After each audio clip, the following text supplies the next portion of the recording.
Welcome to the Alco Uniforms It Pays to Keep Clean podcast. Join us as we spend time with regional managers and national sales managers to discuss their team's growth journeys. In this podcast, we'll talk about sales and service collaboration, celebrate customer retention wins, and highlight stories of service excellence. I'm your host, Dana Craig. Let's get started. Beau Murchison, good afternoon. Thanks for joining us. Thanks for having me. So Region 2 Regional Manager as of October, November last year. Not sure exactly when we're counting the beginning. Yeah. So we're still under a year though, for sure. So you've been with Alco for a while now in a variety of different roles. Tell us a little bit about your journey into this regional manager role. You know, it goes back further than Alco for me. It's Sure. just a position and role that I've set my sights on, a long time ago. But within Alco, it started out at a branch level, Las Vegas. Actually started in North Carolina with Alco, trained there with some 2 branches in Raleigh and Durham. Transferred over to Las Vegas in 2015, somewhere in there, 2016. Worked there, and then eventually took over the Salt Lake branch, which led me to my current role now. Okay. And so Region 2 covers what kind of geography or territory? And obviously we just recently changed them. So it went from still a pretty sizable region to now, I think, a lot different than what it previously was. Completely different. Yeah. It's actually one of the only region that is completely new in Right. some ways, right? Right. So you have the old portion of Region 2 in the Mountain States here from Wyoming down to Arizona, Denver, and then a former Region 4, the Midwest down into Tennessee, and merged those together to create the new Region 2. So are you Knoxville and Memphis as well? Is I that am. okay? I am. So okay. Knoxville, Memphis, and Nashville, all of the Tennessee Okay. branches, and then So goes that's up. as far east as you Yes, go, correct. and then you've Yeah. got, okay, yeah. So you have really a lot of different geographical cultures too in there, which I imagine not only exposes some different market opportunities, but also just some different ways of doing business, perhaps. Yeah, absolutely. I mean, Different competitive landscape, all kinds of things. absolutely. So it touches all of our verticals, all of our market space. Mm-hmm. Then how do you go? How do you do business in those markets? Right. From mountain? It's different in servicing in Wyoming Right. than in downtown Chicago. I would think so. I would think so. That's almost funny to think about. So tell us a little bit about in this first year then of your regional manager journey, and then also embarking on this focus for growth as our water. What has your team or region's growth journey looked like thus far? For me, it's proud to say it's been easy. So when I say it's been easy from the standpoint of the general managers accepting this as our path, Yeah. the GMs that form the new Region 2, every one of them have longed for growth, want the growth, and know that this is our path forward. And the Midwest, I'm going to really focus on that for a minute. They have been in that headspace for a while now, and that market is so exciting because Right. it has got, out of all of Region 2, the most opportunity. It's so untapped It's for so us, untapped. I think. Yeah. We don't. There's a lot of areas, when you say untapped's a great word. There's a lot of areas we don't go into that are just prime, and that are a space for us, and maybe not even that many competitors in there. Right. Even better. Even better, right? Yeah. So we can get in there quick. We can let our customers know, our potential prospects know that we are an option. And to me, that every general manager has been so happy to let them know that Right. we are an option. So was that different than what you expected? Were you thinking there might have been a little bit of either trepidation or just outright resistance to moving in this direction, and then you were pleasantly surprised? Pleasantly surprised, not knowing. I was part of Region 2, the old Region 2. Right. So those general managers I had exposure to and knew them, not knowing the other general managers and not knowing those markets. Some of those markets I have been involved in before and knew the markets itself, but not knowing those individuals and knowing maybe what their traits are, obviously what they think is a growth journey. Sure. What they're willing to want to get, what they're willing to participate in the growth journey. Or what their current relationship was with their Yes. regional sales managers, sales Yes. consultants, not quite understanding all of that. Absolutely. Yeah. And to where they the key part is where they play into that journey. So sometimes we talk about journey and it's like, yeah, I want to see the journey too. We're going to watch this journey together. We're going to be on the journey together, right? We're going to see this and go down this path together. And that's where the pleasant surprise came to me, that they were willing to, they want to get out in the field with SCs. The growth meetings was not something that there was any wall up to or any type of what is this. There's always a learning that comes with that. How do you get better to facilitate that? But the thought of bringing that into the process and the daily process was pleasantly surprised. So if that was the part that you might have expected a little bit of challenge and you didn't get it, where did the challenge then come? So you got in and you were like, oh, I was expecting this to be easier, but it's actually a little bit more of a challenge. I think it's the peeling back to what the change looks like, right? So everybody wants to change, is willing for the change until we actually get down to the results of the change. Yes. And it's like, well, I didn't know you mean I had to, to be a part of that, right? Yeah, you were going to go first, weren't you? Yeah, exactly. Isn't that what we agreed? Yeah. So, and I think some of that, what continues to be is what way we've done business and what we thought growth looked like and accounts to contribute to that growth, and the way that we're changing that mentality now is where that challenge comes in, right? I come from a different, diverse background and growth journey from most all of my general managers that have been inside Alco for a long time, and they know what the Alco journeys look like. So to me, I'm a little more risk taker with some of these accounts or sales or whatever it's going to take. Try, And some of it, and I have to, for me, it is the respectful nature to hear that out. You're right. I don't know why you have that as a concern. Let's talk about it. But I do know that there's a way. So let's just agree to that, and then we can figure out the other figure out the way that they're comfortable with, so that it's sustainable and will stick, and so absolutely. On.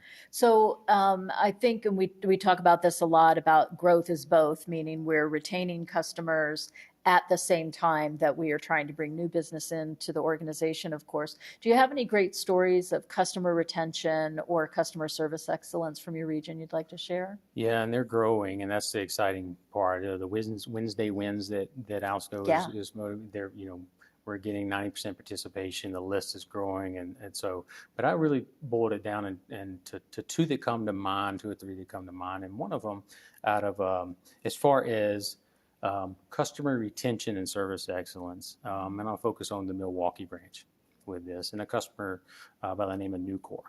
So we've serviced Nucor since 2004 in that market. Oh, wow, that's a long time. And it was a considerable size account for us in the top 40 range.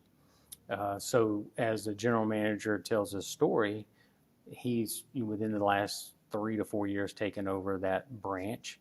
And so prior to him, this relationship's there. Right. And he inherited the relationship with the contact that was there prior to him. Well, the business had renewed with Alco, like clockwork for whatever the term is. And well, as the next renewal came about, the timing was not perfect on two parts. One, the contact that signs the contract and has always signed it was retiring. So there becomes the old, how deep are we into this relationship? Right. Oh. The second thing that happened is we innovated in Alco. We brought new technology into the industrial branch, and that technology sometimes brings growing pains. Right. So we were bringing in that timing that happened at the same time. At the same time. And unfortunately, that got down to the service level, and the new contact that was getting to understand us and know us experienced that and only knew that portion of us. So as the team started to get involved with them and let them know what was going on, they took a different approach. They took a sales approach to getting this contact integrated with Alco. Agreed to a meeting in person, step one. Step two is, after that, would you come meet again with us at our facility? So we want to show you our facility and get to know who Alco is and what we're doing. So fortunate for us, the Milwaukee branch shows well. Right. It's a beautiful branch, clean, lit, safe. People are happy. All the things are there that we strive for in every day, right? So as we go through the tour, we get to the part and starting at the beginning of the new technology. So as we get going through the tour, he gets to see, in this case, it was a new contact, it was a he, and said, wow, show me what this is. What is this technology? Well, that technology lined up with the presentation that he had already entertained from a competitor, which was Oh, interesting. Okay. which was somebody that he didn't divulge at the time, but let Right. us know as he's walking through this. So as the questions he starts to ask, you start to know, okay, wow, this is, you know more who have you met with, and a local competitor there. Right. And as we made it through to the end, we finished up with our soil scan, our soil clean out scan, was able to present him with the actual count and to solve what he perceived as his problems. So by the end of it, not only did he get all of his answers as to who we were, the knowledge about Alco, but what was really frustrating him, which was the customer service aspect. Yeah. He really just wants his garments for his employees so we can put this to bed. And what do you have in place to help me deliver on that? So at the end of it, he re-signed a contract with us, and we moved forward into actually a longer term contract than what we were previously signing. Oh, that's fabulous. And I think most customers want that, right? We want that as consumers ourselves, that our people providing services to us, do they understand not what they perceive my problem to be, but what I perceive my problem to be and why I'm asking you to help solve it. And when you kind of show that understanding and respect on both ends, we get a renewal out of it. So that's Absolutely. great. That's a great story. Yeah. Yeah. Any others you want to share? Yeah, from a customer retention or sales and service? Let's go sales and service. So sales and service piece, I got two of those that are just exceptional to me, and one of them is out of Milwaukee, so I'm going to stay there. Okay. That branch has really embraced the growth journey. So recently they have done, maybe heard the term now, it's becoming more known to Alco, it's Blitz. Yeah. So we're blitzing the Milwaukee area. And that area is another market that's fairly untapped for us. We got some expansion we can do into areas we're not servicing now. From a number of SCs we want to grow, we want to double the number of SCs we have there in the future in the next 2025. So in preparation for that, we wanted to teach the general manager, Greg Crowley, wanted to teach his team what it's like to cold call.